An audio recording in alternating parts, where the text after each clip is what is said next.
घाटगे institute of pharmacy त्याचे principal आणि त्याचबरोबर ही फार्मसीचे प्रिन्सिपल, आज 80वा स्वातंत्र्य दिन आपण सगळेजण साजरा करत आहोत. मी पहिल्यांदा आपल्या सगळ्यांना या दिनानिमित्तानं शुभेच्छा देत आहे.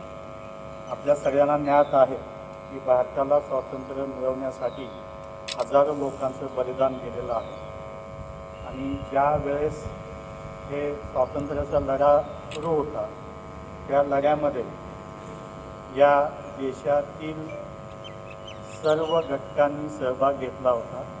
सर्व घटक असं ज्यावेळेस अधोरेखित केलं जातं त्यामध्ये या देशातील उद्योगपती, व्यापारी, व्यावसायिक, शेतकरी, जमीनदार, महिला, कामगार, आदिवासी अशा सगळ्याच घटकांनी यामध्ये सहभाग घेतला होता आणि मला वाटतं की या सगळ्यांच्या योगदानातून भारताला स्वातंत्र्य प्राप्त झालं. आता ह्या सगळ्या लोकांनी यामध्ये योगदान का दिलं गेलं?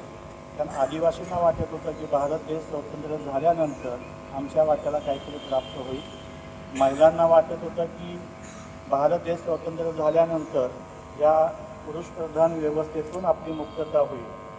जमीनदारांना वाटत होतं की ब्रिटिशांच्या जुलमी कायद्यातून आपल्याला मुक्तता प्राप्त होईल. व्यापाऱ्यांना, उद्योगपतींना वाटत होतं की स्वातंत्र्य भारतामध्ये आपल्याला आपले कायदे, धोरणं तयार करून आपला उद्योग व्यवसाय आपल्याला वाढवता येईल आणि यामुळं या सगळ्या घटकांनी या स्वातंत्र्य लढ्यामध्ये आपली सहभाग नोंदवला, योगदान दिलं आणि आज आपल्याला स्वातंत्र्य प्राप्त झालेलं आहे. म्हणजे त्याला जवळजवळ 80 वर्षे पूर्ण होत आहेत आणि या 80 वर्षामध्ये आपल्याला पुन्हा एकदा एक लेखाजोखा समोर ठेवावं लागेल, त्याचं ऑडिट आपल्याला करावं लागेल. खरोखरच आपल्याला ज्या ज्या घटकांनी यामध्ये योगदान दिलेलं आहे, ज्या हेतूनं, ज्या उद्देशाने योगदान दिलेलं आहे, तो हेतू, तो उद्देश आपला सफल झाला आहे का, याचं ऑडिट जे आहे, सामाजिक ऑडिट आहे, ते तुम्ही आम्ही सगळ्यांनी करण्याची गरज आहे. आणि जर आपल्याला वाटत असेल की यामध्ये आपली प्रगती झालेली आहे तर ती अधिक कशी प्रगती होईल यासाठी आपण सगळ्यांनी प्रयत्न करणं आवश्यक आहे.